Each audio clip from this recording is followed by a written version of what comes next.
Okay, welcome everyone. This is live valuation. Give me a moment to make sure everything is up and running. Uh,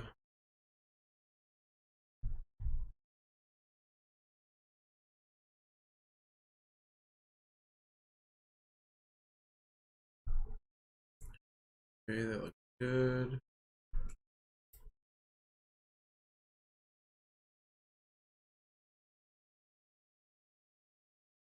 Okay, all right. So today we're going to be taking a look at ticker GTX, Garrett Motion. Right here in front of us, we have the screening list that I was working on. As I had said, I kind of compiled all the best from the various 13Fs we checked, as well as the other filters from other websites that I like to use. Compiled the best out of them based off of the forward multiple metrics that I like to use as kind of like a base screen for potential stocks to look at. So this is the best of the best of the best. I did cross-reference it with a forward sales multiple screen as well. Um, so the ones that are lined purple, these are the ones that showed up on the top sales screen as well as the top earnings screen. And the ones that are bold are the ones that whose business models, after kind of a brief overlook, seemed the most interesting and appealing to me. So the ones that are in bold are the ones that I'm actually doing, with a focus on the ones that are in purple first. I'm going to go down the list, the purple ones, do GTX, then we'll do FL, then I'll do IFSPF, then I'll do DKS, then I'll do MSCI, and then I'll come back up and I'll do the non-purple bolded ones, starting with Sage, then WTYK, then IBN, MU. That's sort of like the valuation schedule, so to speak, unless something especially interesting outside of that kind of draws my attention. But that's kind of what I'm doing. And as I said, today we're doing GTX, which is this one right here, the first on the list, trading at a very low multiple of its trailing 12-month earnings. And if you calculate forward and discount back, based off the 8.5% EPS 5-year earnings CAGR analyst expectation that exists, it looks very, very appealing. I do see the share count doesn't take into account the full dilution, which is probably part of the problem. Maybe it makes it less appealing at the end of the day, but we're still taking a look at it because of some interesting reasons. Because like I said, there's a weird diluted share count involved there, which has to do with the bankruptcy that company went through. But again, I kind of looked through it, but that makes it kind of interesting to me. It showed up on Seth Klarman and Howard Marks's 13Fs, Howard Marks for Oak Tree Capital. They were some of the people that did the organizing for the buying process post bankruptcy, and then Seth Klarman's Baupost Group is a part of that as well. Some big value investors that I'm a fan of involved in this. There's some complications involved with that. It's a little bit of some interest questions, but we can kind of get into that as we take a look at it. I was going to kind of read over this overview of the restructuring that they released April 30th, because it's been several months since the restructuring. It's mostly just been downtrending since it was put back on the Nasdaq. As it says, today announced we emerged from pending Chapter 11 cases, successfully completing the restructuring process and implementing the plan of reorganization. Yada yada yada yada. Garrett will remain a publicly traded company. Expects to list its common stock on Nasdaq effective May 3rd under the ticker GTX. Blah blah blah blah blah blah blah blah blah blah blah. At emergence, Garrett will have approximately 65 million shares of new common stock. I love how it says 65 million technically right here of new common stock issued and outstanding. In addition, Garrett will have approximately 247 million shares of new convertible Series A preferred stock outstanding. So it's that number plus that number makes the real shares outstanding, which is why I kind of like threw 300 in there, like 315. more like 315. Still makes it look pretty appealing. Whatever, we'll take a look at it. We'll have approximately 247 million shares of new convertible Series A preferred stock outstanding, which is convertible into common stock and votes on an as converted basis. That's the important part. That's why we definitely need to think of it as fully diluted, because they're going to be voting on it, which means that the company's going to move in a direction so that those people are going to want the conversion. So we should assume they all get converted. The plan of reorganization also eliminates the previous asbestos indemnity and all related liabilities to Honeywell incurred by Garrett in its 2018 spinoff, and settles all the litigation between Garrett and Honeywell. This is part of the reason that the bankruptcy happened. It was mostly just to get out from under a huge amount of debt that was unnecessary for them. It had nothing to do with their business model. It's just a result of, like I said, it says here, the spinoff from Honeywell. So they basically just wanted to get rid of the extra debt, and they kind of like shoved it onto this company that they were spinning off, even though the asbestos had nothing to do with the business model of Garrett. So they were buried under this debt. It was unfair.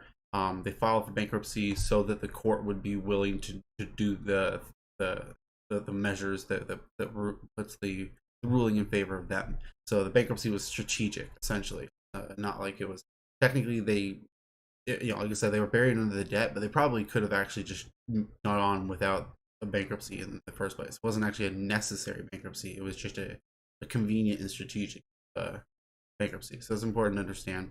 But the market's not going to understand a lot of these things on the face of it, which is one of the reasons the stock's just going to trade at a way low multiple as a result of it.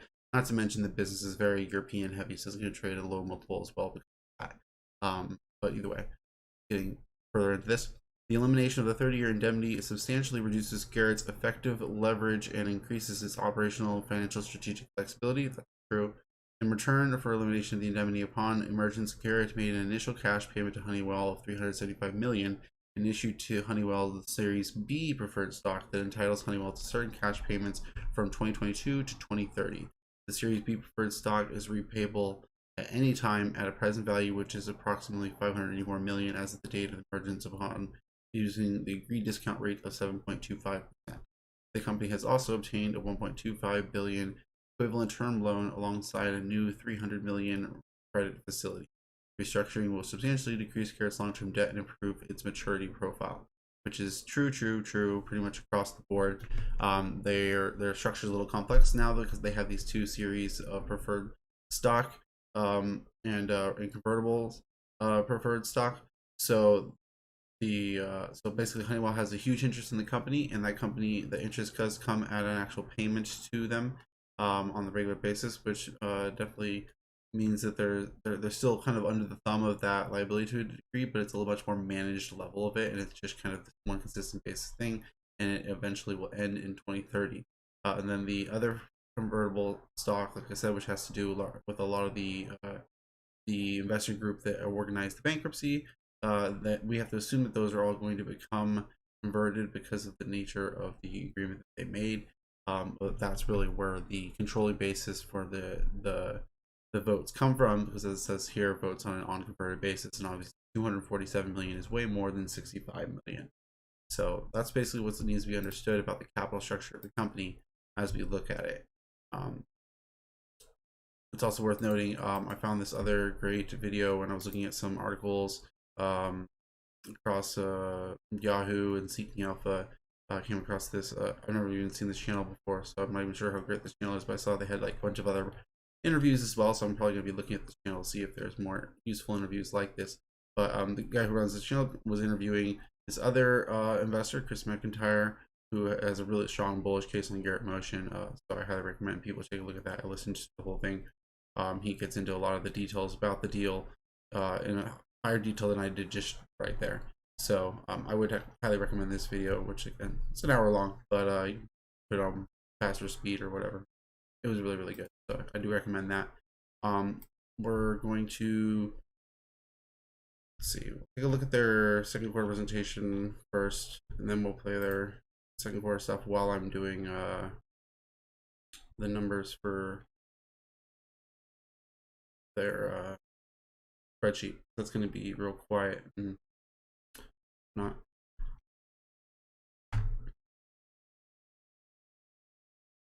So what Garrett Motion does, since I didn't really even get into any of that yet, is they produce a bunch of turbochargers for cars, some high-end cars as well as light vehicles, a pretty wide range of vehicles and across a large spread of OEMs, and they have a pretty large chunk of the market as well.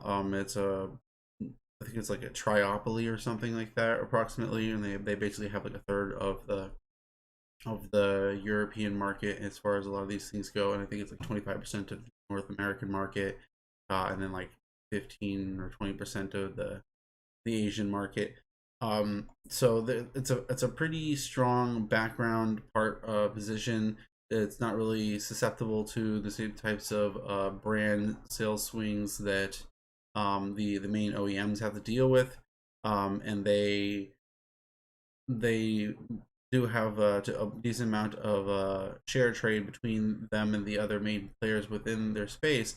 But at the same time, each player is a little bit more specialized towards specific areas, and so they actually maintain strong uh, a strong, almost monopolistic position in each of their respective areas. So it's a pretty powerful moat as far as this particular industry goes. The only question I would say that makes it less of a moat is the fact that that industry itself is quote unquote deteriorating. If you believe that EVs are going to take over in 5 to 10 years, well, then you'd be significantly worried about the sales of this company in 5 to 10 years. If you think it's going to take 20 to 30 years, well, then there's 20 to 30 years worth of sales in here. If you think it's 50 years, well, then there's 50 years worth of sales here. Some of their parts do translate over to electric vehicles, but that remains to be seen on the back of a lot more further development that the company's working on.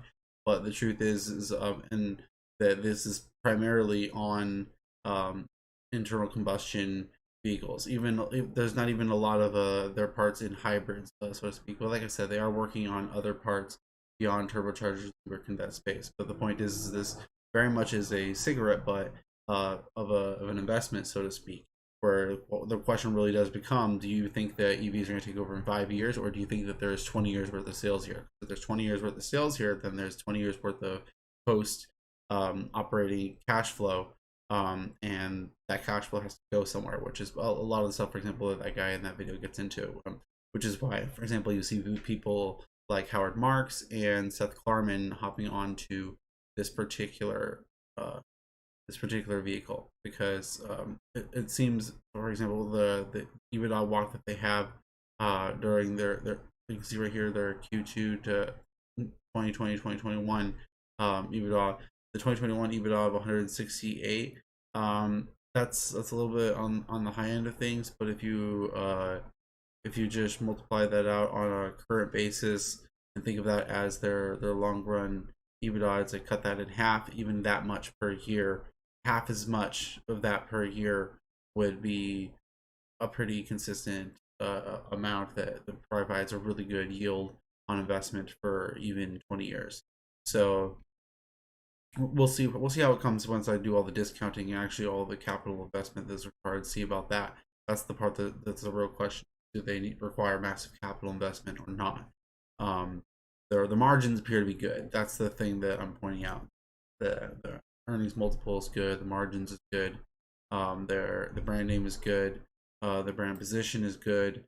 It could be a very strong cigarette butt pickup. It really just comes down to looking at capital investment as a whole, and their overall cash flows. So we will get into that. I still have to do a lot of the background stuff on the spreadsheet for the equity risk premium and the debt. I did already put all the financial statements in here, which there's only a few of them going back from before the spinoff, so our numbers only go back to 2017, and then I am going to do the rolling 12 months numbers as well. But we do have a pretty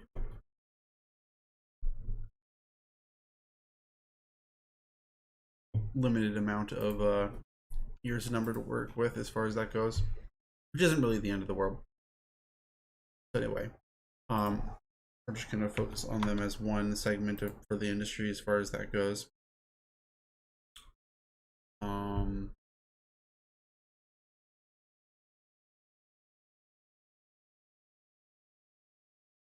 Just auto parts.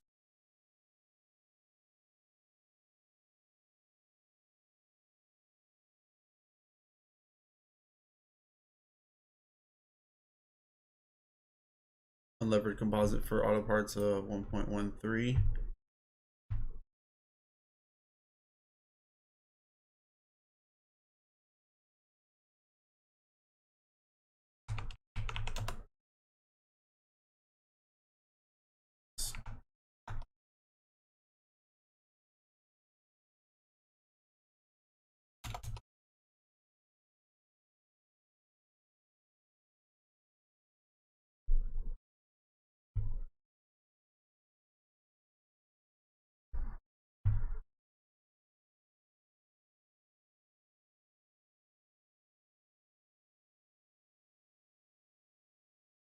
.82 is the sales to capital ratio, so that's actually pretty good. If they actually do have sales to capital ratio in that over 1, then that would be really, really outstanding based off the margins that I'm pretty sure that they have. But we'll see. Industry margins for them.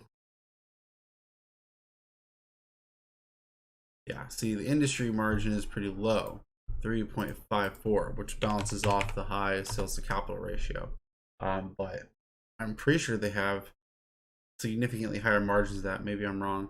Once I look at like what their more like long-term average of margins are. But based off of my kind of cursory look, I was pretty sure I was seeing some pretty high margins. So if that really is true and they actually do have an sales to capital ratio that's higher than 1, then that's going to be pretty indicative of a good investment opportunity. Anyway, I'll just start playing the Hello, my name is Victor, and I'll be your operator this morning. I would like to welcome everyone to.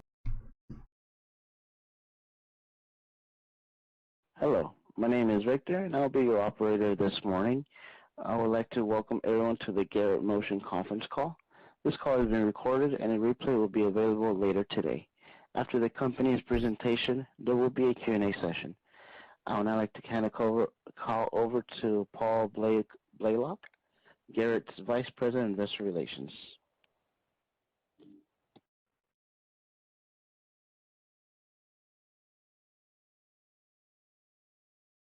Thank you. Good day, everyone, and welcome to the Garrett Motion second quarter 2021 financial results conference call.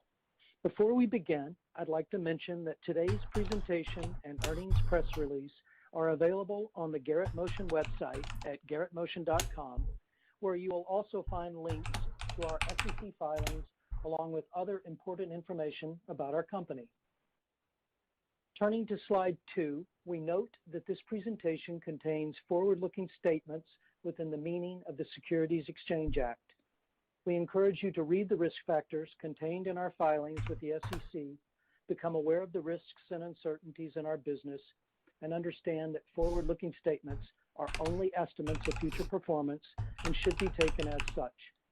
The forward-looking statements represent management's expectations only as of today, and the company disclaims any obligation to update them. Today's presentation also includes non-GAAP measures to describe the way in which we manage and operate our business. We reconcile each of these measures to the most directly comparable GAAP measure, and you are encouraged to examine those reconciliations, which are found in the appendix to both the press release and the slide presentation. Also in today's presentation and comments, we may refer to light vehicle diesel and light vehicle gasoline products by using the terms diesel and gasoline only. With us today is Olivier Rabiller, Garrett's President and Chief Executive Officer, and Sean Deason, Garrett's Senior Vice President and Chief Financial Officer. I will now hand it over to Olivier. Thanks, Paul, and welcome everyone to Garrett's second quarter 2021 conference call. I will begin my remarks on slide 3, where we provide our Q2 highlights. During the second quarter, we continued to benefit from the strong demand for Garrett's differentiated technologies and also our share of demand gains. As we discussed on our previous call, business activity has rebounded significantly since the nadir of the COVID-19 crisis in the second quarter of last year. Our reported net sales for the quarter totaled $935 million, a Q2 record. At constant currency, our net sales increased by 83%, outpacing global auto production by approximately 32 percentage points. Obviously, our year-over-year comparison is heavily skewed given the unprecedented work stoppage resulting from the COVID-19, as many plants were shut down throughout Europe and North America in Q2 of 2020 due to the pandemic, while China was in the process of reopening. However, if we compare our results to Q2 2019, our reported net sales increased 16.6%. We believe this strong revenue growth demonstrates Garrett's ongoing ability to develop and deliver the advanced technologies needed by our customers as they continue to focus on reducing CO2 emissions. The 2021 second quarter was not without its own set of challenges, as our volumes of 3.4 million units, while up 84% year-over-year, were impacted by the well-documented semiconductor shortage and other component supply disruptions, which caused many major OEMs to slow or idle production. This supply-demand imbalance also contributed to rising commodity prices and other costs. Although we believe these global supply chain issues are temporary in nature, the long lead times for components suggest the current constraint will extend throughout the second half of the year before stabilizing in early 2022. We will discuss our outlook in more details later on this call. Additionally, the COVID-19 pandemic is not over, as many places around the world struggle for mass vaccination, and the variants are adding another level of complexity. And our top priority remains on ensuring the health and safety of our employees while maintaining our agility to deliver for our customers. For the second quarter, we generated adjusted EBITDA of $168 million, representing a margin expansion of 480 basis points to 18%. Our success in preserving robust industry-leading margins in a volatile macro environment reflects our highly variable cost structure, unmatched global footprint, and advanced supply-based management. All of these elements enable our company to adapt quickly to the short-term market disruptions and ensure our production levels are in line with any changes in customer activities. Our Q2 margin also reflects the efforts we have made in controlling our costs and offsetting some of the temporary government-supported programs last year in response to the COVID crisis. I want to thank all of our employees worldwide for their tireless efforts in maintaining a high level of performance in such a volatile environment. Their hard work and dedication are directly related to Garrett's success in continuing to meet its customer commitments and deliver superior service. Going forward, we will continue to build upon our long-standing track record of operational excellence to optimize our performance across the globe and further distinguish Garrett amid the current macro headwinds. Finally, on April the 30th, we completed our Chapter 11 restructuring, a critical achievement for Garrett.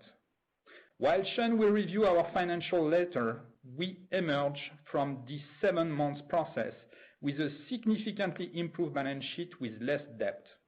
The restructuring also increased our financial and strategic flexibility by eliminating materially restrictive covenants, enhancing our position to pursue organic and inorganic growth opportunities.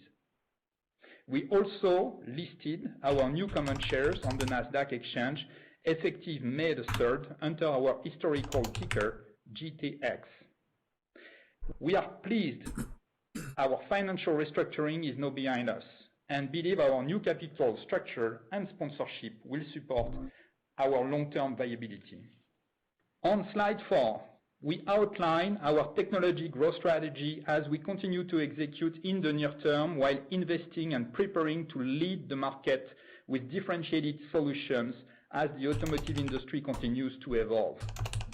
Globally, light vehicle turbo production volumes are expected to grow at an annual rate of approximately 6% from 2020 to 2025, according to IHS. With higher overall turbo penetration rates, particularly in gasoline and hybrid platforms, combined with a new business win rate in line with previous years, we remain well positioned to improve our share of demand in a growing industry. For 2021, we have adjusted our schedule of new product launches to reflect a slower ramp-up due to lower expected volumes in light of the current macro environment. But so far, we have not been informed of any material launch delay. This includes our e-turbo, which remains on track to start mass production in the fourth quarter of 2021, while deliveries to Mercedes-AMG commencing early next year for their premium hybrid vehicles. Our first to market e-turbo is rooted in Formula One technology, and proudly, Garrett e-turbo was named a finalist for the Automotive News PACE Awards. This prestigious award program recognizes suppliers for cutting-edge technologies that deliver superior innovation, technological advancement, and business performance. We are honored by our nomination, Garrett's first nomination in electrification. As the demand for alternative energy sources continues to grow, we have also experienced increasing momentum for our fuel cell propulsion technologies. This is consistent with the growing interest for hydrogen-powered vehicles worldwide. In the second quarter, we received an important new business award for our Gen 2 e-compressor for fuel cells in China, with production starting in 2023. Additionally, we plan on delivering prototypes for our fuel cell compressor technology to over 10 additional customers in 2021, represented by a diverse mix of traditional passenger cars and commercial vehicle OEMs, as well as fuel cell specialists. In terms of software, we recently launched our embedded model-based predictive control technology with Hyundai. The launch is an important step in bringing this technology to the masses. Our unique expertise in handling multi-variable controls in increasingly complex vehicle systems in real-world conditions provides OEM with a differentiated solution for energy management and powertrain optimization. Importantly, our technology is applicable for all types of powertrain and can address a number of new emerging challenges OEM face in rolling out new energy vehicles. We believe the growth in our core business, coupled with the increasing traction in our new electrified and software technologies, combined with our impressive financial performance and improved capital structure, enhances our ability to play a key role in the transformation of the powertrain industry. With that, I will now turn it over to Sean to provide more colors on our Q2 results. Thanks, Olivier, and welcome everyone. I will begin my remarks on slide 5. In the second quarter, Garrett reported net sales growth of 96% on a reported basis and 83% at a constant currency. This impressive performance for the quarter reflects higher gasoline and diesel volumes across Europe and North America, but is primarily driven by the recovery from the COVID-19 crisis, which peaked in Q2 2020. As Olivier mentioned earlier, global auto production came to a virtual standstill for a significant number of weeks in Q2 2020 due to COVID-19, with the exception of China, which experienced a similar trend in Q1 2020. On a sequential basis, our reported net sales were down 6.2% due to lower volumes driven by the semiconductor shortage. Adjusted EBITDA for Q2 2021 increased year over year by 167%, from $63 million to $168 million, which equates to an adjusted EBITDA margin of 18%. In Q1 2021, our adjusted EBITDA and adjusted EBITDA margin was $176 million and 17.7% respectively. Like many in the industry, our performance in the quarter was impacted by lower sequential volumes, inflationary pressures, and higher logistical costs associated with the global supply chain disruptions.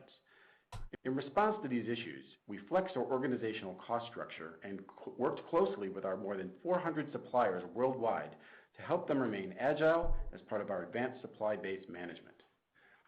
In Q2, our adjusted free cash flow was $121 million, representing a 134% adjusted free cash flow conversion rate, which we define as adjusted free cash flow over adjusted net income, as we maintain our focus on robust cash conversion. Lastly, we reported adjusted net income, which excludes reorganization items, unhedged debt exposure, restructuring costs, and stock-based compensation for the second quarter of 2021 of $90 million. This compares to an adjusted net income of $21 million, which excludes the Honeywell indemnity obligation expenses and litigation expenses, restructuring costs, and stock-based compensation in the second quarter of 2020. In Q1 2021, adjusted net income was $98 million. Overall, Garrett's strong Q2 performance across all key financial metrics demonstrates our ability to grow while adapting to a volatile macro environment. Turning to slide 6, we illustrate our net sales by region and product line. In Q2, we increased our volumes and net sales year over year across all regions. However, on a percentage basis, the year-over-year challenges are an outlier due to the impact of COVID-19 and are not an accurate representation of the normal course of our business. As a result, we added on this slide the sequential changes from Q1 2021, and you see the percentage of net sales in Asia remain the same at 32% of net sales, while Europe and North America each changed marginally by 1 percentage point to 52 and 15% respectively. On the product side, we show the percentage of net sales from gasoline was 37% in the second quarter, down 2 percentage points from Q1 2021. Notably, the limited chip supply has forced OEMs to prioritize, essentially placing greater emphasis on producing larger, more profitable vehicles, which require a larger turbo with greater content and generate higher margins. This trend, while we believe to be temporary, led to the delivery of fewer products for smaller gasoline engines in Q2 and an overall lower margin percentage of our total sales in the quarter. The sequential drop in gasoline was more than offset by an increase in commercial vehicles and aftermarket product sales, both of which are higher margin businesses. Diesel products declined sequentially by 1 percentage point as this business was also affected by the semiconductor shortage. On slide 7, we provide our net sales bridge for the second quarter. Overall, our strong top-line performance in the quarter enabled Garrett to post net sales growth of 83% at constant currency, representing a 32-point outgrowth over the industry. This follows our outperformance of 15 percentage points in Q1 2021, when we generated net sales growth of 26% at constant currency. All of our product lines increased year over year, as expected, primarily due to the impact of the pandemic in 2020. Gasoline products were up $144 million, representing an increase of 85% at constant currency over the same period last year, and diesel products in the quarter increased $138 million, or 111% at constant currency. Additionally, commercial vehicles increased year over year by $82 million, or 81% at constant currency, while aftermarket sales improved by $28 million, or 40% at constant currency. The overall FX impact of $64 million in Q2 was primarily driven by a higher euro to dollar exchange rate versus Q2 of 2020. On a sequential basis, gasoline and diesel products declined 12% and 9% respectively at constant currency, as discussed on the previous slide. Commercial vehicles and aftermarket sales increased sequentially by 3% and 13% respectively at constant currency, which had a positive impact on our Q2 sales mix, as these businesses have shown signs of recovery following softer market conditions going back to 2019.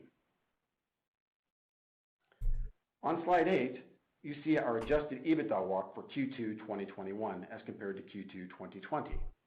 For the quarter, Garrett's adjusted EBITDA of $168 million was up significantly compared to the same period last year, mainly due to higher volumes in Europe and North America. In the second quarter, our volumes totaled 3.4 million units, an increase of approximately 84% from Q2 2020 and down sequentially by approximately 10.5%. Our adjusted EBITDA margin in the quarter of 18% represented a year-over-year improvement of 480 basis points. On a sequential basis, our adjusted EBITDA margin improved 30 basis points. In addition to volumes, we benefited from a positive sales mix in the quarter due to the temporary component shortages as OEMs are placing greater effort in producing their larger, higher margin vehicles, as we mentioned earlier. So even though our sequential volumes were down along with our adjusted EBITDA, we improved our margin largely due to the mix impact.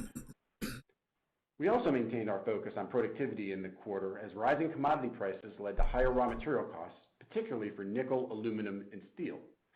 We recovered a majority of the increase from our customer pass-through agreements, especially for nickel, and continue to actively manage our supply base and cost recovery mechanisms to minimize the impact of materials cost inflation. SG&A increased by $4 million. However, these year-over-year results, similar to our mix, are clouded by the pandemic. In Q2 of 2020, we took a number of temporary cost control and cash management actions totaling approximately $30 million, about a third of which was under SG&A, to combat the COVID crisis. Despite these significant and highly unusual pandemic-related savings, our SG&A only increased slightly compared to the prior year period as we remain focused on ensuring an efficient cost structure. The pricing offset of 3.3% in the quarter reflects the higher volumes in Q2 2021, as well as lower price reductions in Q2 2020 due to the pandemic. We expect pricing to return to more normalized levels of approximately 2% in the second half of the year. Finally, on this slide, our year-over-year incremental margin in the second quarter was 23%, driven by our strong volume leverage and productivity gains in the quarter.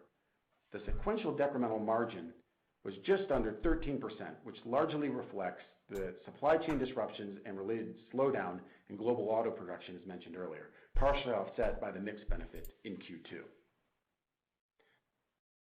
Turning to slide 9, we ended the second quarter with available liquidity of $662 million, including $401 million in cash and cash equivalents and approximately $261 million of undrawn commitments under our new $300 million revolving credit facility upon our emergence.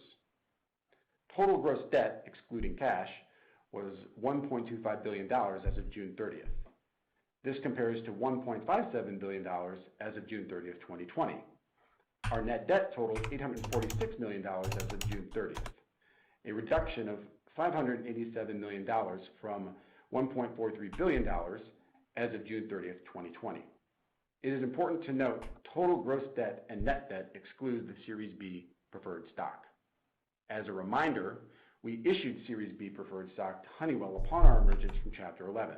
The Series B shares are not convertible into common stock and serve as a settlement with our former parent, restructuring our financial obligations to them into fixed annual payments that we can call in full at any time at a present value based on a discount rate of 7.25%. The present value of the Series B was $585 million as of June 30th, or $835 million at face value. Additionally, Honeywell has a put option to redeem the full amount at the same discount rate, which would go live in the event our LTM adjusted EBITDA exceeds $600 million for 2 sequential quarters. Honeywell may have the right to redeem the Series B preferred stock in accordance with its terms as soon as the fourth quarter of 2021. We have ample liquidity to meet all of our financial obligations and are prepared should the Honeywell put option go live and is exercised later this year.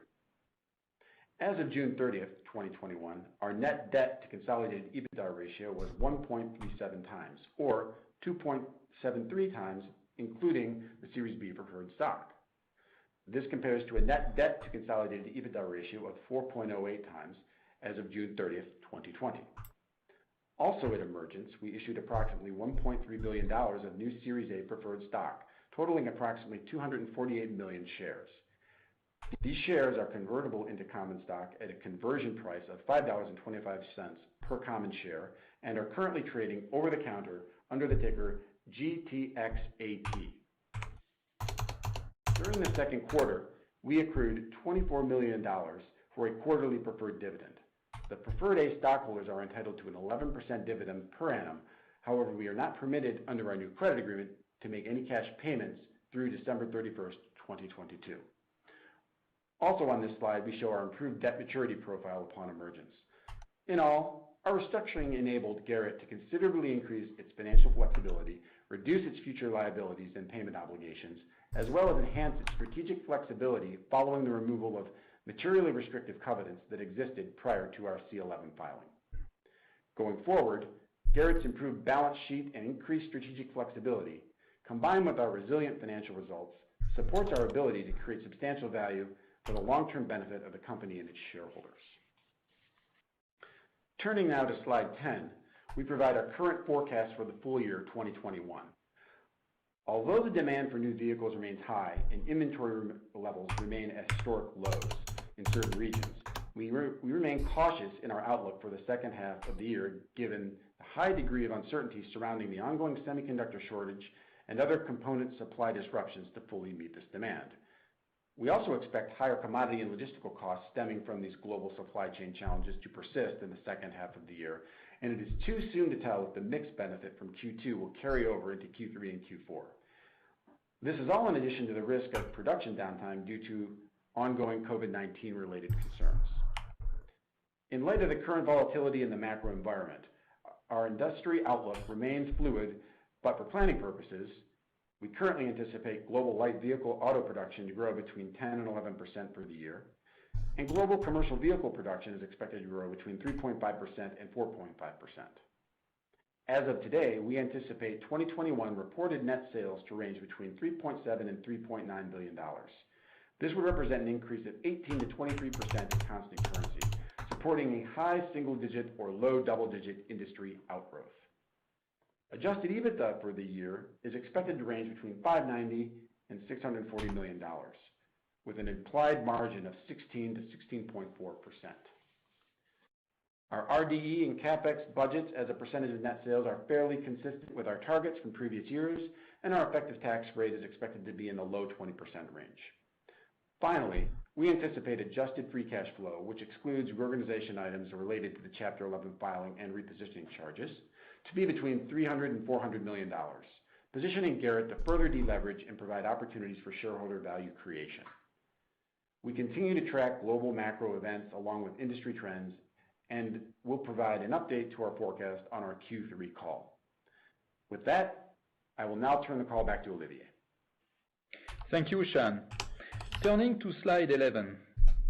We are proud to have launched the company's first ever sustainability report during the second quarter.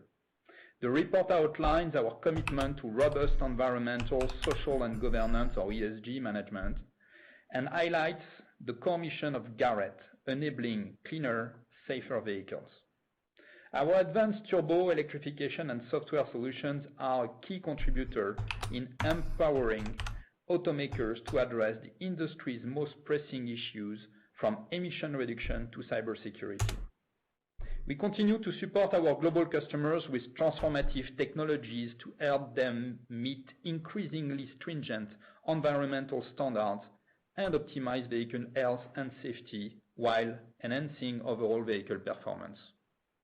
Additionally, the report focuses on the two pillars that support Garrett's core mission, namely our culture of innovation and our responsible operations. We mentioned on our previous calls how culture of innovation has enabled Garrett to offer a wide range of cutting-edge technologies, all of which have been developed in-house. As we continue to bring differentiated technologies from the lab to the mass market, our focus remains on drawing upon Garrett's global talent with an emphasis on diversity and inclusion, as well as promoting a safe and engaging workplace. We also remain dedicated to operating in a responsible manner to ensure the long-term impact of our mission. By adopting best-in-class policies and procedures to manage our environmental footprint and achieve regulatory compliance in the countries where we do business, we will enhance our ability to serve our global automotive customers in the decades ahead and help drive the future of sustainable mobility. And finally, the report provides our first external sustainability targets and the outlines progress we have made since going public in 2018. Our initial sustainability report represents an important milestone as we share our vision for Garrett's societal contribution. We really encourage you to learn more by reviewing the report, which is available on our website. Turning to slide 12, I will close with some final thoughts. Overall, I'm quite pleased with Garrett's performance for the quarter. Our strong net sales performance for the quarter demonstrates the continued demand for our advanced technologies and ongoing share of demand gains. Our Q2 net sales growth of 83% at constant currency outpaced global auto production by 32 percentage points. Although our performance for the quarter was impacted by global supply chain disruptions and raw material inflation, we drew upon our flexible operations to mitigate these macro headwinds, which allowed us to take full advantage of the favorable Q2 sales mix as customers favored larger, more profitable platforms. We also completed our financial structuring in the quarter, creating a new foundation that best positions Garrett to achieve long-term sustainability, growth, and profitability. We are pleased with the outcome of this process and how the business continued to profitably grow throughout this challenging period, which reflects the commitment and perseverance of our highly talented global teams.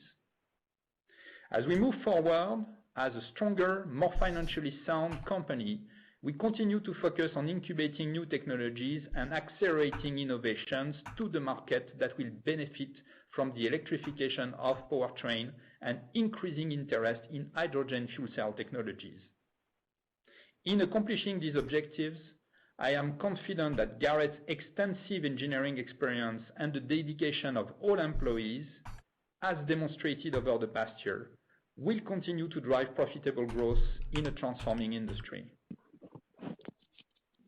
This concludes our formal remarks today, and I will now hand it back to Paul. Thank you, Olivier. And operator, we are now ready to open the call for questions. In order to ask a question, you may press *1 on your telephone. Once again, that's *1 on your telephone for any questions at this moment. Pretty sure there's no analyst Our coverage. first question will come from the line of Hamed Khorsand from BWS Financial. You may begin. Hey, good morning, or good afternoon, depending on where you are. But first off, just want to ask you on the VNT for gasoline, what kind of traction are you getting in this environment, and what kind of placement are you expecting to occur this year, especially in North America? Well, this environment is not changing the great outlook we see for variable geometry for gasoline. We are seeing a big traction in Europe. As we said before, we expect, if I'm not mistaken, by 2023, that more than 60% of the volumes in Europe will be variable geometry. We have also very good traction in China. We have traction in the US, primarily because there are a lot of engines that are developed outside of the US that are on two platforms into the US. But obviously, we are expecting that new CO2 regulations that could be a bit more stringent than what we've seen in the past could boost the adoption of variable geometry into the US as well. So we are seeing the early signs of that, but so far I would say US is still not at the level of what we see in the rest of the world. But the current environment doesn't change anything to that. Car makers need to reduce CO2 emissions, and therefore they need to work on their engines. Okay. And my other question was, what's the timing of your software business ramping, and why are you thinking that you, in this crowded space of security, you would be able to capture much of the market share, or any market share, really? So a few things on that. First, to remind a little bit what we bring on the software. So on the software, we have three offerings. We have an offering around prognostic and diagnosis. We have an offering on model-based controls, and we have an offering on cybersecurity. So people are looking at the software business as a big monolith, but it's not. It's much more fragmented than that. And let me pick up on a few. So if you look at the way today cars are configured, whether it's the ECU of the engine, the calibrations, or the powertrain, a lot of that is done with processes and methodologies that have been coming from legacy practices of the automotive industry. We are introducing something that is quite new to the automotive industry, which is called model-based algorithm, meaning you don't need to calibrate an engine, or you don't need to calibrate a powertrain for all the kinds of configurations. We do that with model based on physics. And this is a key differentiator. This is coming from outside of the automotive industry. And the result of that is the press release we did a few months back with Hyundai, about 1.5 months ago back, which showed that Hyundai is now adopting our technology on the crowded space of engine controls. So why would they introduce a new supplier like Garrett if they had already what they need from the current incumbents? And that's the point. We are going for technology differentiation. We are bringing something new. Same for cybersecurity. Cybersecurity, we came at it with algorithms that were competing, not coming from incumbents of the industry. Some of them were competing with a few startups. And we came with, on top of that, the credibility of an industrial company. And we secured business as well. We were providing something very specific. We are providing something very specific.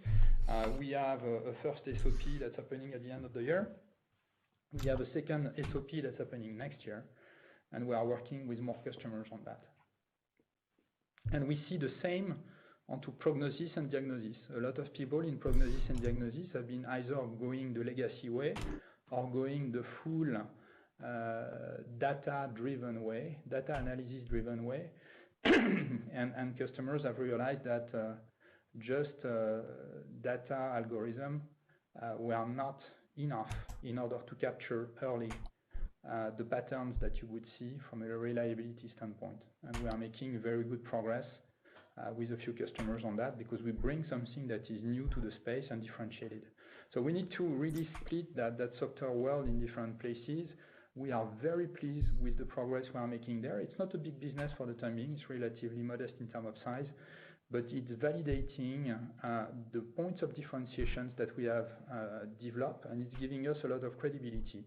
Quite frankly, in a world like the car maker world, when it's not very often that you have a press release that is done jointly with your customers, having one of the biggest customers on earth, and on top of that, Korean, making a joint press release about the model-based algorithm that we bring for controls means a lot to us and means a lot to the industry as well. Great, thank you. And if I just could add before the next question, what we are developing is extremely important for the future of the automotive industry. There are a lot of transformations going on, a lot of new kinds of powertrain, more complex vehicle architectures that will require that what we are developing right now. Okay, sorry, let's get to the next question. Our next question comes from the line of Chris McIntyre from McIntyre Partnership. You may begin. Hey guys, I was wondering if you could talk a little bit maybe about capital return policy. I mean, Honeywell's be able to put it to you probably in like 2 months, so I understand that's sort of like top of the list, but sort of maybe we could just talk about like what the plan is there. And also as a kind of secondary question, like when should we expect like the restricted cash to become unrestricted? Good question. Sure. Well, I'll start with the easier question, which is the unrestricted cash. We expect the unrestricted cash to be fully released by the end of the third quarter, very beginning of the fourth quarter. So end of September, very beginning of October. And we have had a plan in place that's been a focus of us, of the whole team since we emerged.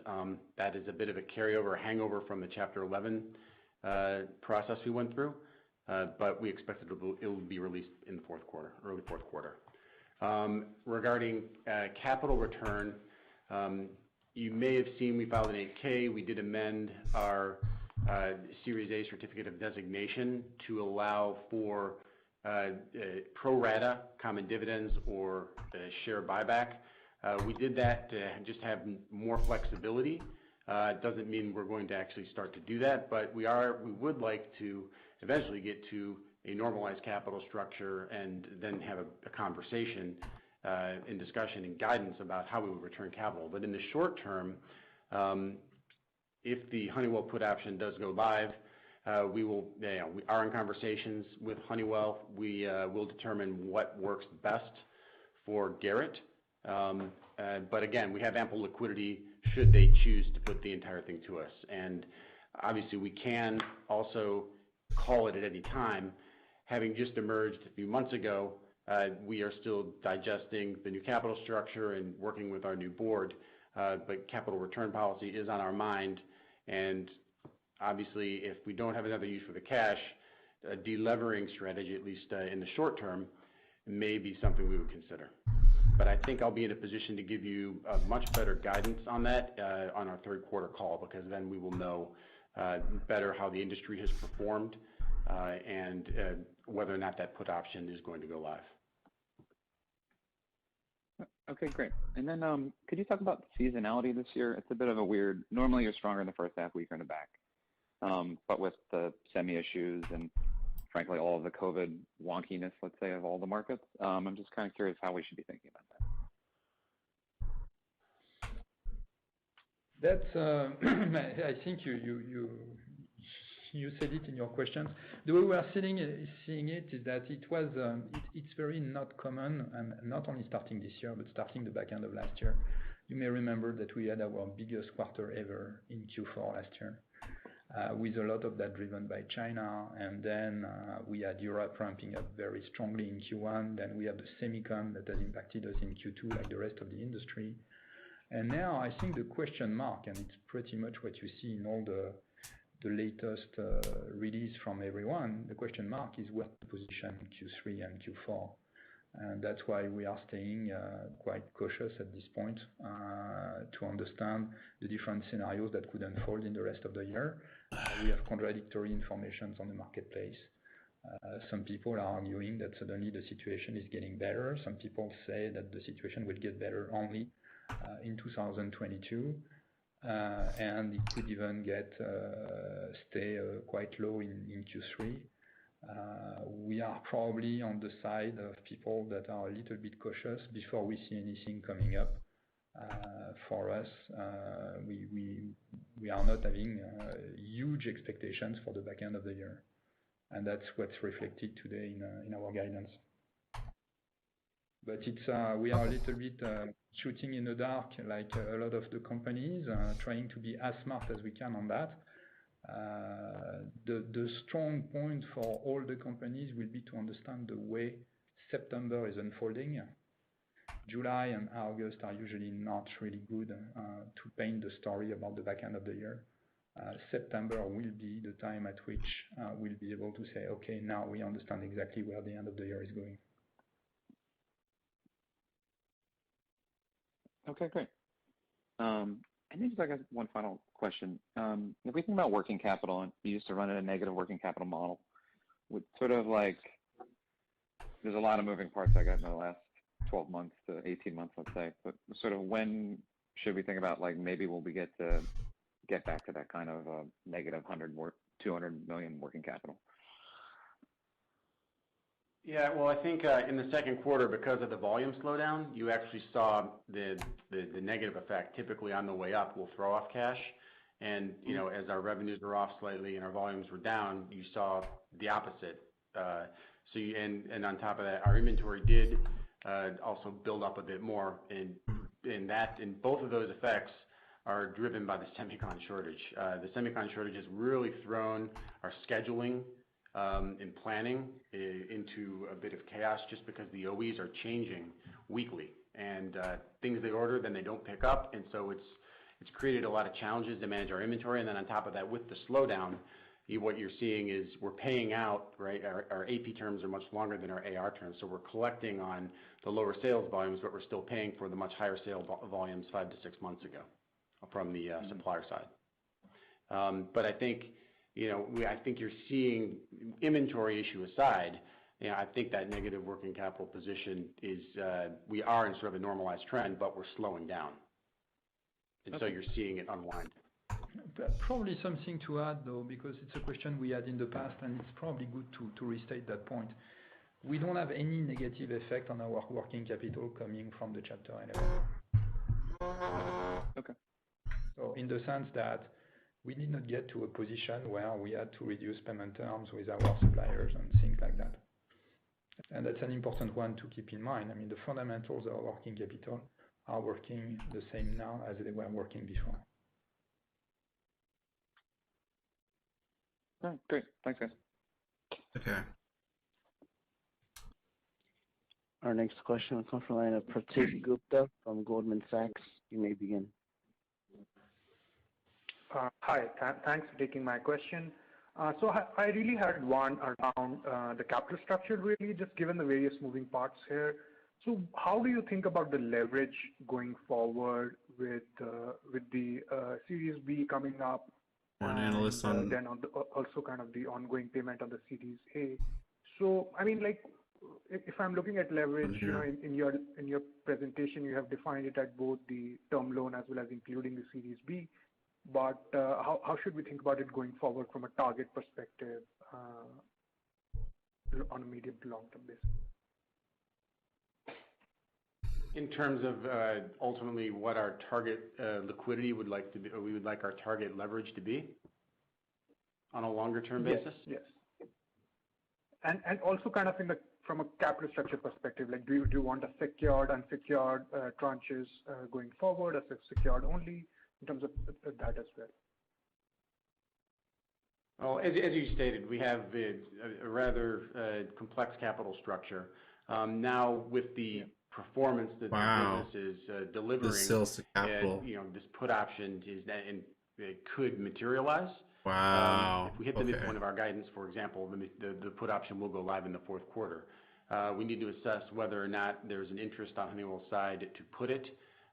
They have a short window to decide, and then we wait until the next reporting period. But clearly that's something we're looking at now. It's something we can refinance. We have enough liquidity to deal with it on hand, and then we would probably, were they to put it to us, we would refinance it, go to the market, use some cash on hand, because as I stated earlier, we would release $200 million by the 4th, and then probably refinance in the market, depending upon what instrument would depend on how the market is at the time. And going forward, we do, aside from any other opportunities that may present themselves in terms of organic or inorganic investment, we would like to focus on a deleveraging. The exact target of that, again, remains to be articulated. We just came out a few months ago, so we are still digesting the full capital structure. But definitely what we would like to do over the next 2 to 3 years, 4 years, is get to a normalized capital structure with, effectively common and debt. Mm-hmm. Understood. Okay. Thank you. That's it from me. And our next question will come from Brian Sponheimer from Gabel Funds. You may begin. Hi, good morning, everyone, and welcome back. Had just a question. Your restructuring was more or less a financial one and took place within the throes of the pandemic. I'm just curious from an operational perspective, if you're thinking about your own cost structure and I don't want to say your break-even point, but we'll call it a break-even point, let's say. From a fixed cost perspective, are you able to quantify cost outs that maybe make you a functionally more profitable company now than when you entered, and understanding the profit bar was already very high? I would start to answer the question. I'm sure Sean will add some more colors to that. But in terms of principle, I'm not sure the triggering event to improve our cost structure was the fighting. The triggering event was the COVID-19. And we've been using, because we are doing in this business, we are doing some level of restructuring every year. I mean, it's like doing, I think I've commented on that earlier. It's like doing the gym. You need to do the gym on a regular basis in order to stay in good health. Otherwise, then the surgery is always more painful. So we are doing that on the business, and we were having already some plans that we had started to address the impact to the mix, to address the impact of an industry that before even the COVID-19 was slowing down, and to address as well some of the points we see in the rebalancing of our resources to go after new technology. So what we did basically is to take benefit of the COVID-19 crisis to accelerate these plans to make sure that we would get the benefit of them by the time the crisis would be over. And this is what we did. We did some significant restructuring over the course of 2020 at the beginning of 2021 that would probably be on the high end of what we would have done at any other point.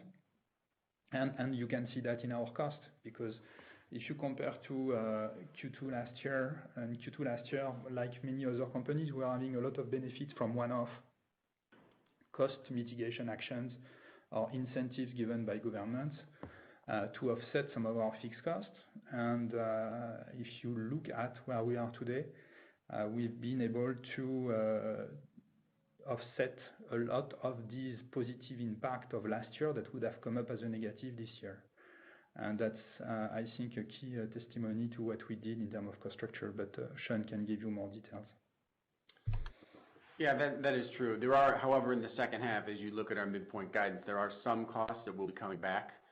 We have planned to, for example, start to travel again. And those are costs that we, initially had expected to have incurred in the first half, but with the COVID crisis, it pushed out. Now, remains to be seen if that is potential upside again in the second half. But as Olivier said, we're continuously looking at ways to streamline our cost structure. The crisis helped some, but really we took full advantage of the state-funded aid. But going forward, we are going to try to continue, we will continue to restructure where we see opportunity. But I would say our cost structure also is already in what we call high growth regions, quite a bit of it. And there are some opportunities to potentially look to take further advantage of that on the supply side as well as new production in other locations. But again, no concrete plans that we're ready to disclose at this standpoint. Okay, thank you. And just one clarification on Honeywell's put option. That would be for the entire face value of what's remaining under the Series B, or would this be for that present value number on your balance sheet? It'd be for the present value. It'd be at discounted to 7.25%. Great. All right. Thank you very much, and best of luck to you the remainder of the year. Thank you. Thank you. Thank you. And this will conclude our Q&A. Okay. And this will conclude the conference call for today. Thank you very much. You may all disconnect.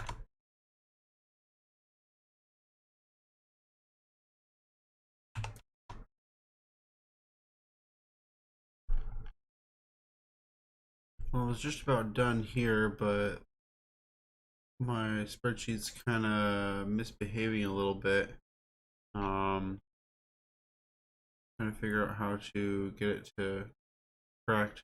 I have this problem every once in a while. My spreadsheet doesn't seem to like it whenever I end up with companies with negative shareholders equity.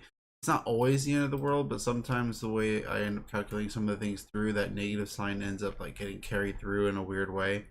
When that happens, it kind of screws with things. Like, for example, it says my weighted average cost of capital is negative, which is not possible. Really?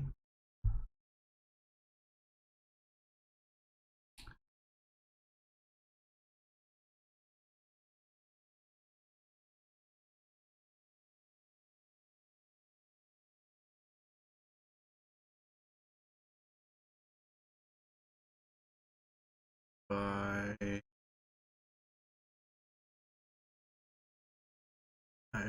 7 by C425. And C425 is the multiplier.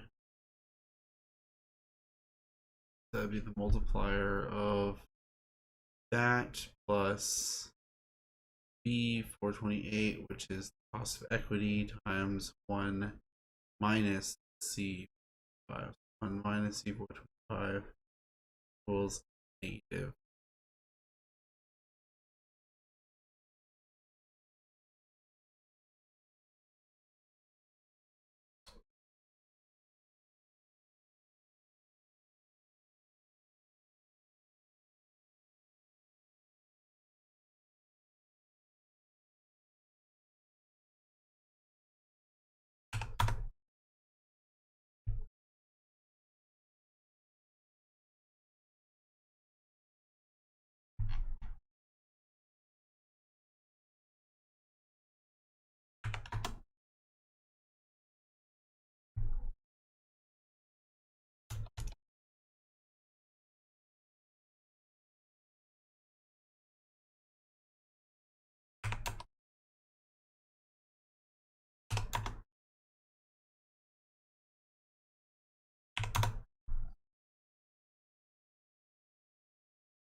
What if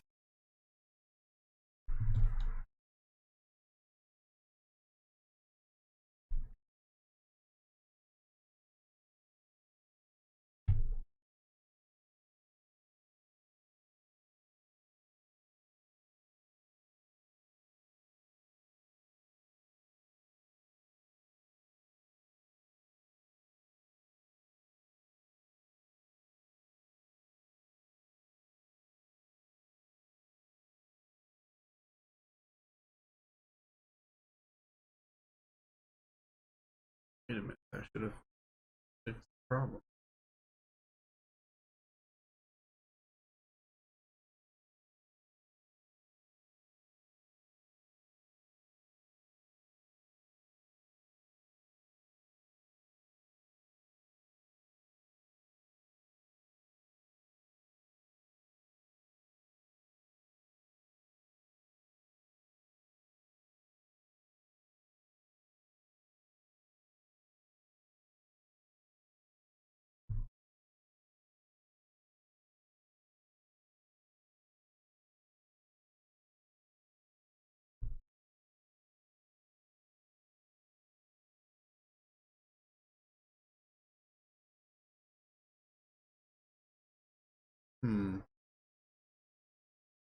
What's the problem now?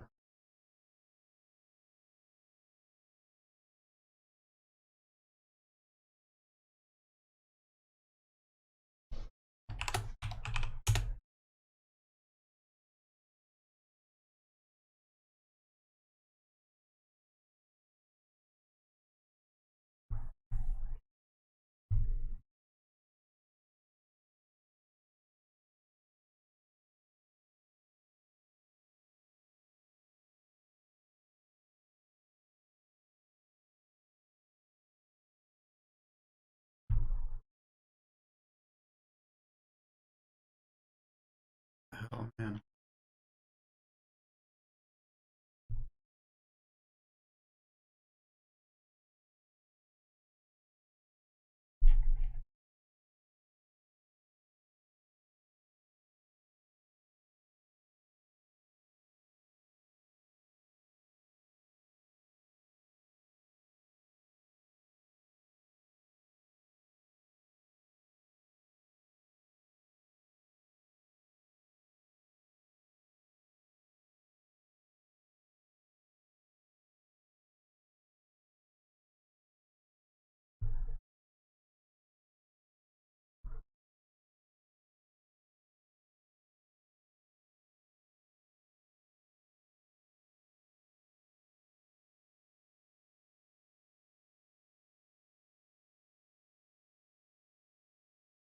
Man, I just don't know what's wrong. I don't get it.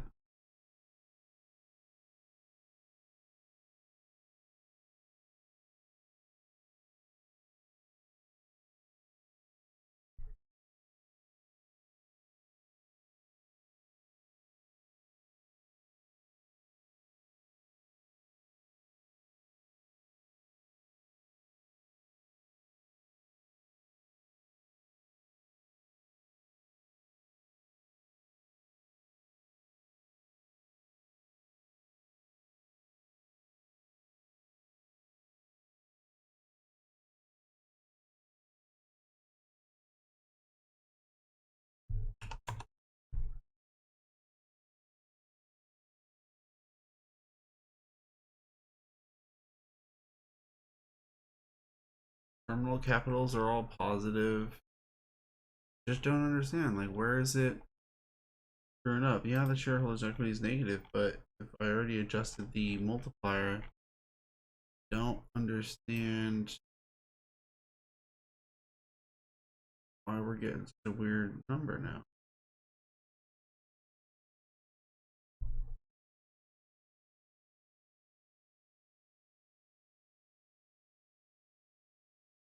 Why is it doing interest rate?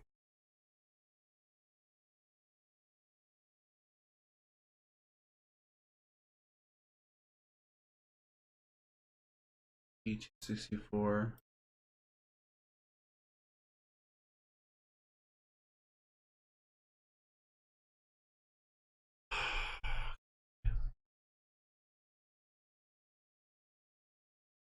If D15 D433 equals 0,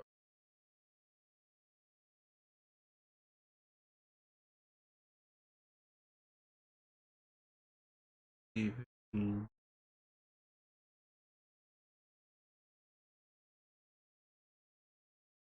0. Lord have mercy. Just something that needs to be like reset, is it? Like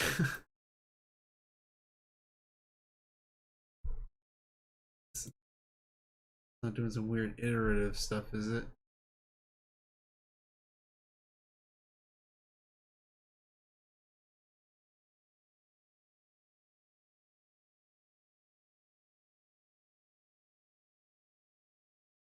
B182 and B420.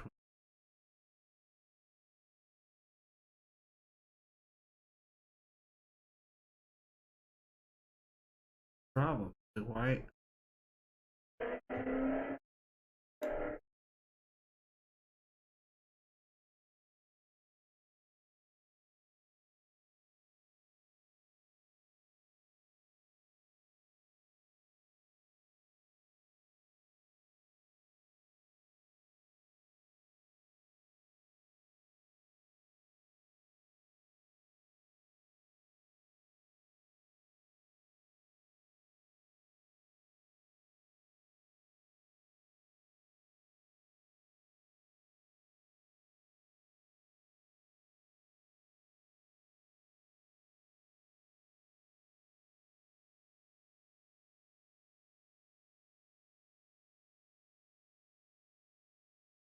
E9 plus E127 Oh my god, I did it to myself again. I'm like, why is it doing this? Ah, this is why.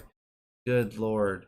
I have done this to myself so many times. I need to like mark this. There needs to be zeros there. It screws it all up.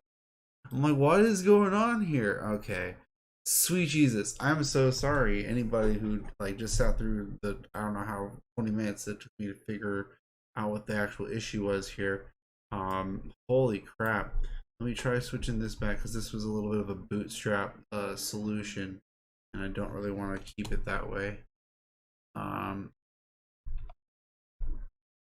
2018, I1 26.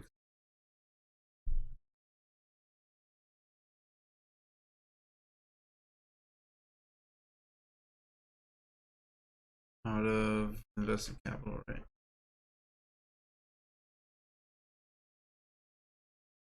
And debt. Holy crap, that was excruciating. You're like, you were such a fucking dumbass, Derek. Oh, the negative weighted average cost of capital. So that actually, maybe I still need to leave that issue there.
Okay, there. I think I like the formula. That's sort of part of the issue.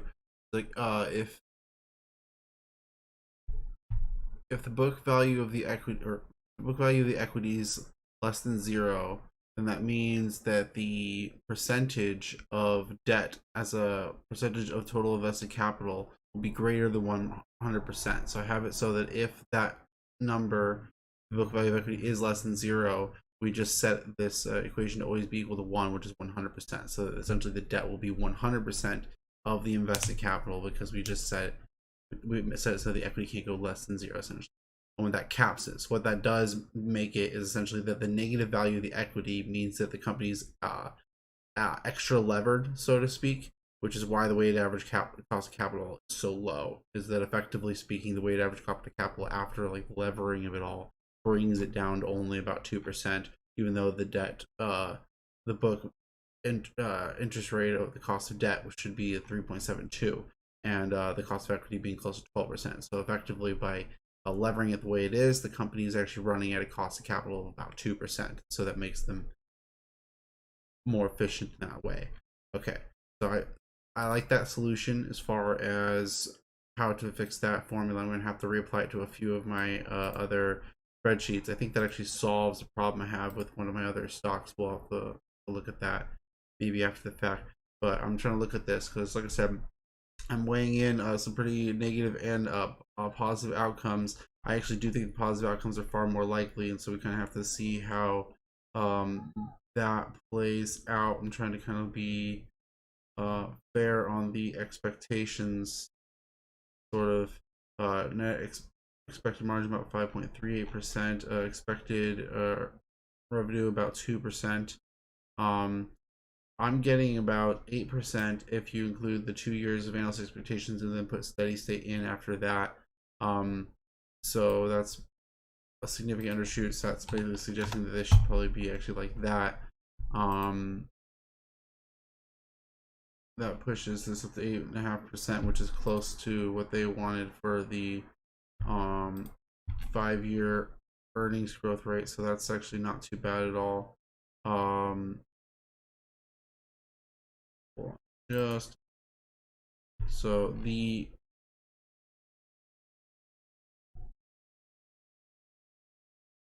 consensus estimate for this comes to 3.84 billion for the current year.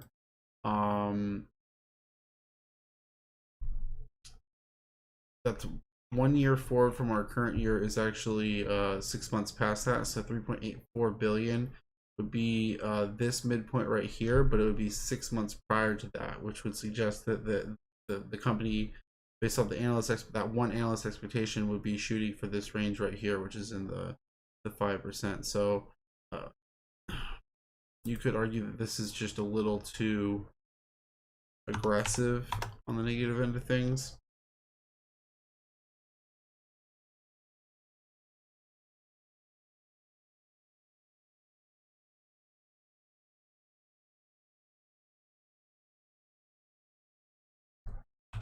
Maybe even it out like that.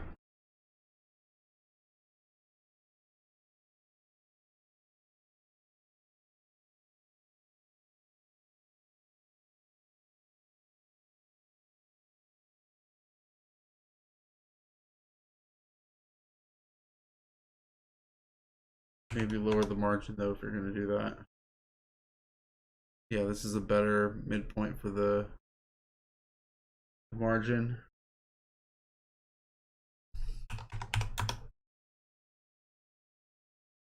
That makes too big of a difference.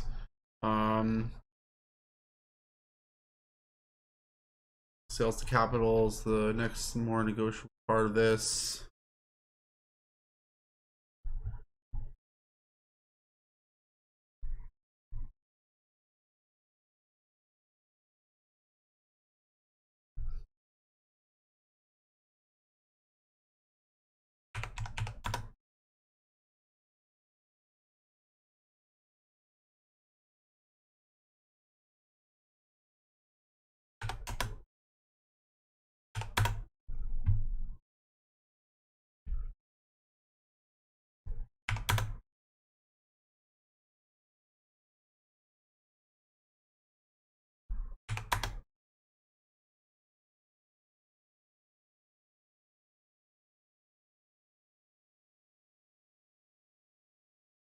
think that about does it. Maybe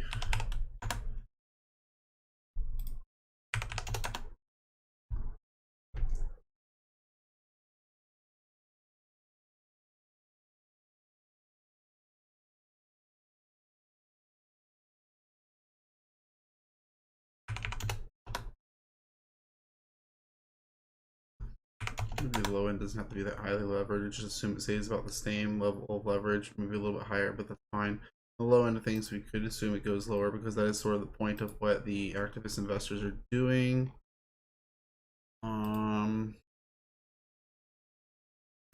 Okay, yeah.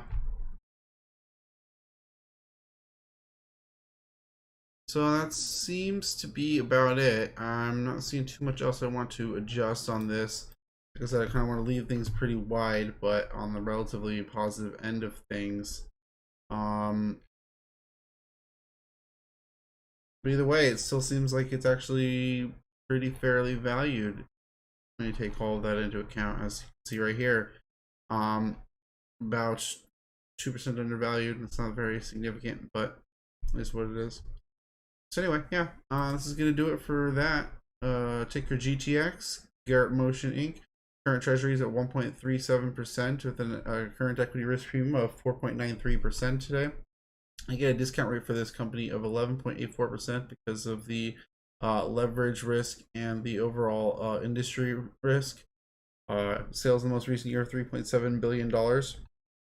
I'm getting a sales to capital ratio in the most recent year of 3.44 compared to an industry average of 0.46, so it's really high sales to capital ratio. Returns on invested capital of 37% because of the negative book value of their equity. Debt to equity ratio of 75%. We need to do the default risk. I always seem to forget to do this. 3.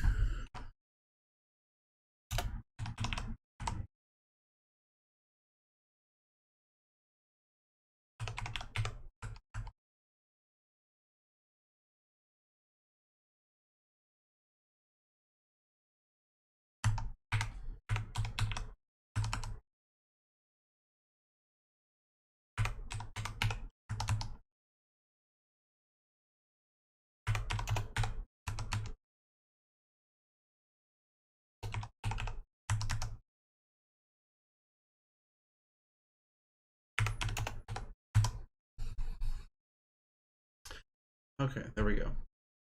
So yeah, current default risk is about 1.33%.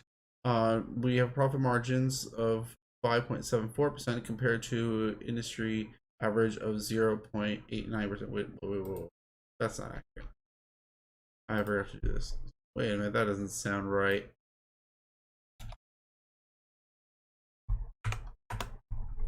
There we go. Compared to industry average of 3.54%. So they have higher profit margins than their industry average, as well as a much higher sales to capital ratio. And they're currently trading for $6.65. Probability distribution, we have a very weirdly tailed probability distribution where we're evenly weighting between the third and fourth model, and then have a little bit of a lower chance of the negative outcomes and then a lower chance of the higher outcomes, but we're kind of like splitting it heavily into these two models. Either way, the sales distribution anywhere from 2.4 billion in 5 years to 6 billion in 5 years, with a distributed value of 4.5 billion in 5 years, which would be 3.4% per year growth.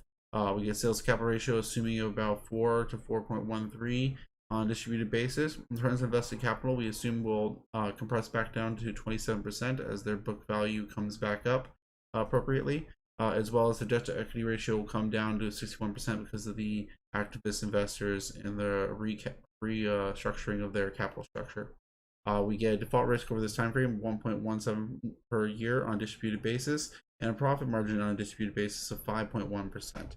That gets us a distributed profit expectation of $240 million in 5 years, which gives us a present value based off of the discount rate of $6.88 per share, which is only 3 to 4% higher than the current price.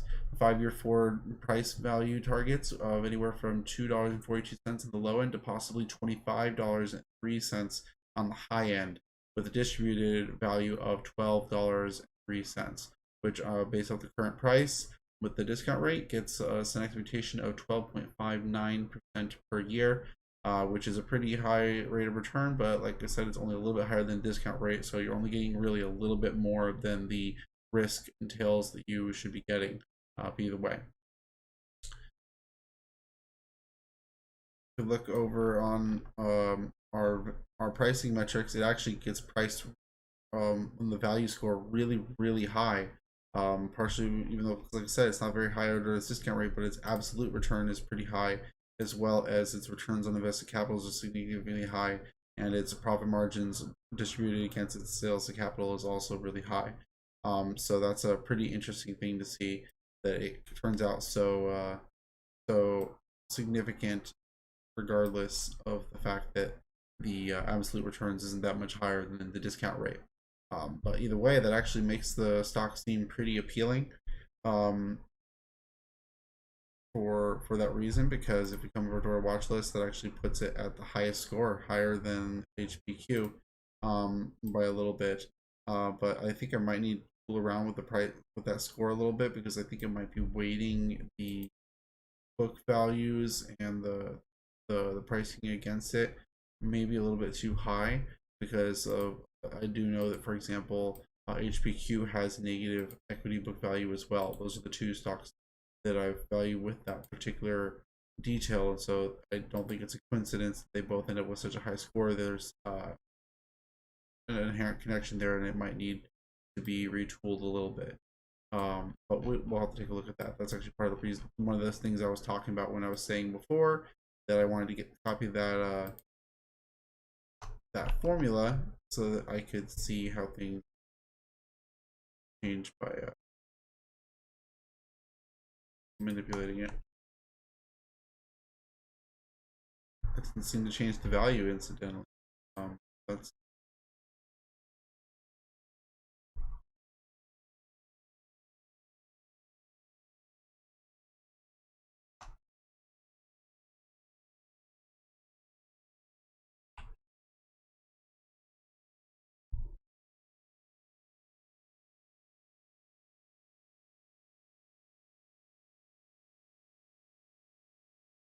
how didn't I change it? Okay, that's because I need to.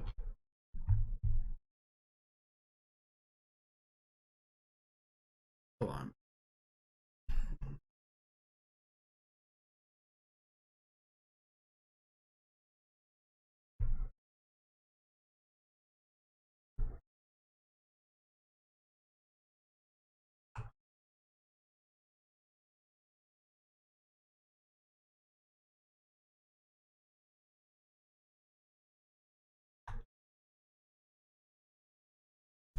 Yeah.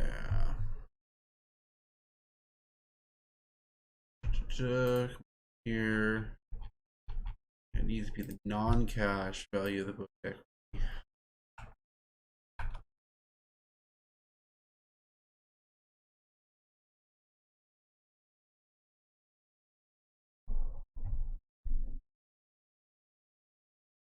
Which actually pulls down the pricing on HPQ significantly. Or the value scoring, I mean. GTX is still up there though. That's curious.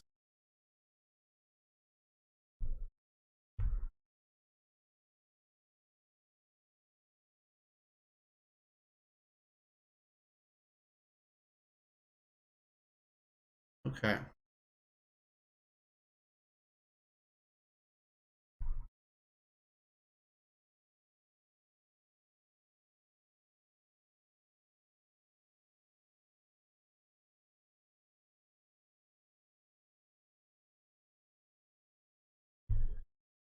Or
Sorry, I'm not saying much. Kind of like fiddling with things a little bit here.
Two.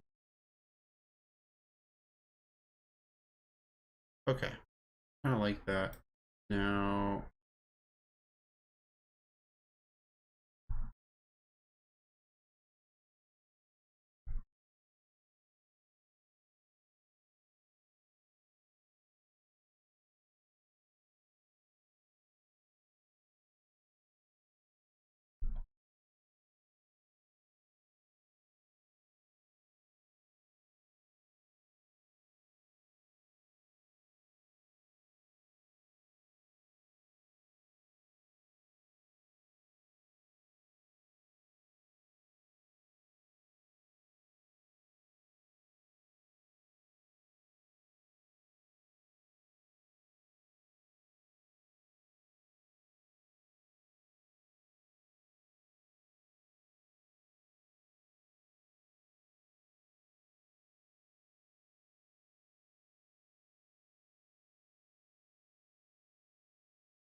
Coursera. Here's one where maybe there was a negative book value of equity.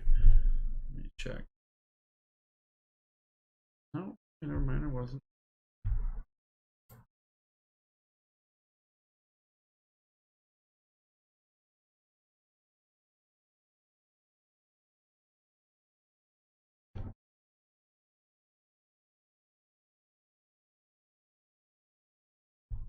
Okay.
Okay, so there's one. Here it has a non-cash book value of equity that's negative.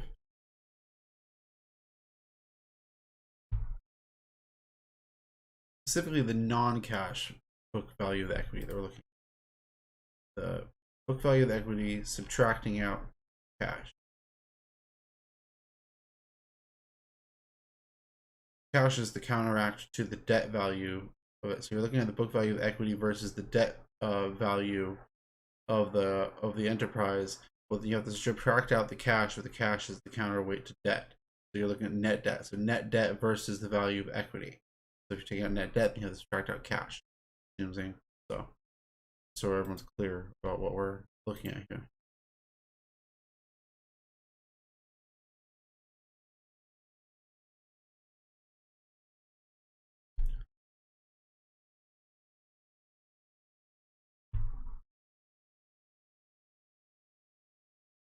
If you have this phenomenon, it artificially inflates the returns on invested capital, because you have a negative number counteracted into it.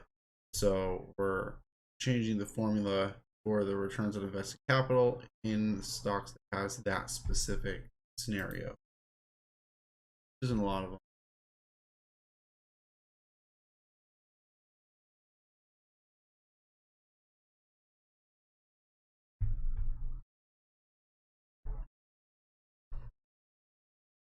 Which doesn't actually change the value, mind you, but it does change the way that I do the value scoring, which decides how much and when I buy something. Okay, the nerdy SPAC, this might be one of them, which is, by the way, this it's supposed to do the proper IPO tomorrow, switching over from Pace to Nerdy. I'm pretty sure tomorrow's actually the day. Non-cash value of equity right here. Fortunately, it's a little bit of a different scenario because of the returns on invested capital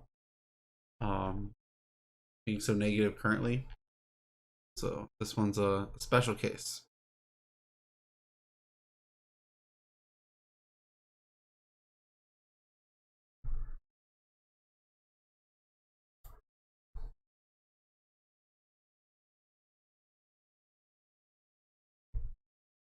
All right, so that fixes all those things. And if I order everything, everything comes back into place.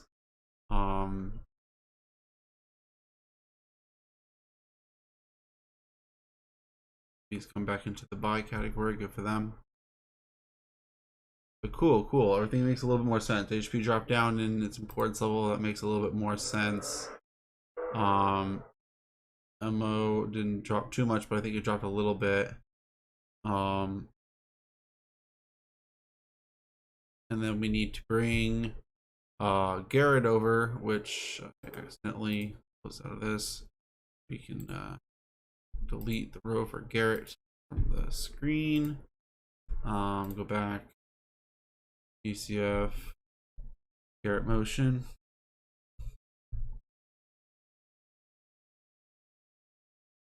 Copy, transfer page.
All right.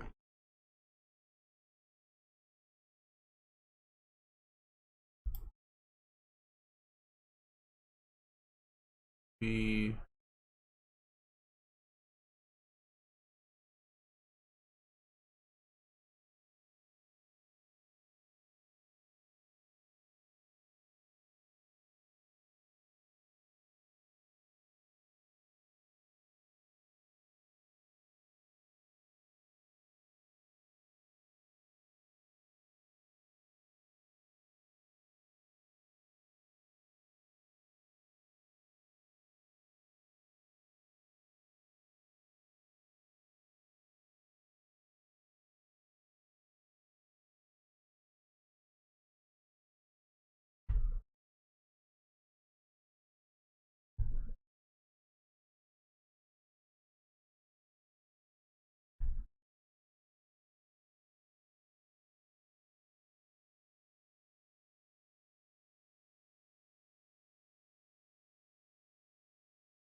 Okay, so the watch list is updated.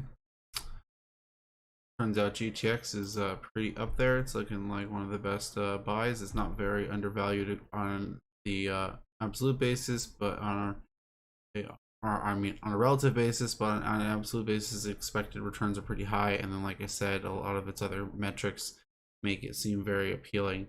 So it's very, very, very tempting. If I was to decide to throw it into the buy category, I would probably put it on a 75% modifier.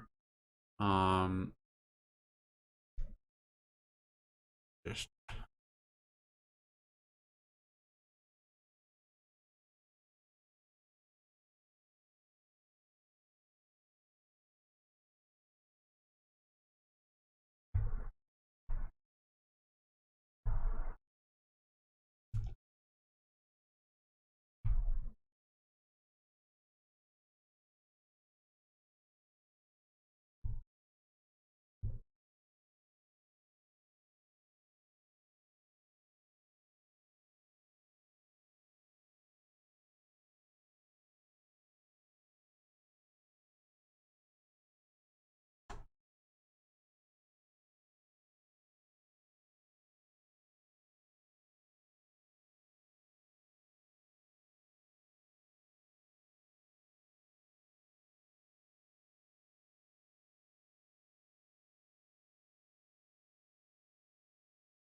yeah, so I think I am tempted to open a position on them.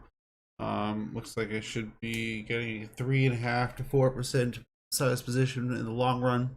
I might open it up with like a 0.5% size position to start, and then dollar cost average from there. Because I do want to make sure I'm still collecting on the other things I'm dollar cost averaging in, namely Alibaba and Coursera, the big ones right now. A little bit of Engels Markets and some AbbVie. But yeah, definitely looks appealing. Even though, like I said, it's not majorly undervalued, but sometimes other factors make it look appealing regardless. Returns on invested capital, highest sales to capital ratio, extended cash flow for the time being, and the discount rate means that there's at least a decent amount of returns implied automatically baked into there. Strong industry position in the position of value investors whose opinions I think are important. So yeah, it's very, very appealing. I very well might start a position on that one soon. But yeah, so that's gonna do it for us today.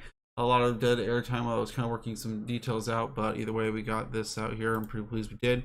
First time we got a new company valued in quite some time. We've been dealing with the move and all that, but we're kind of good to go on that front.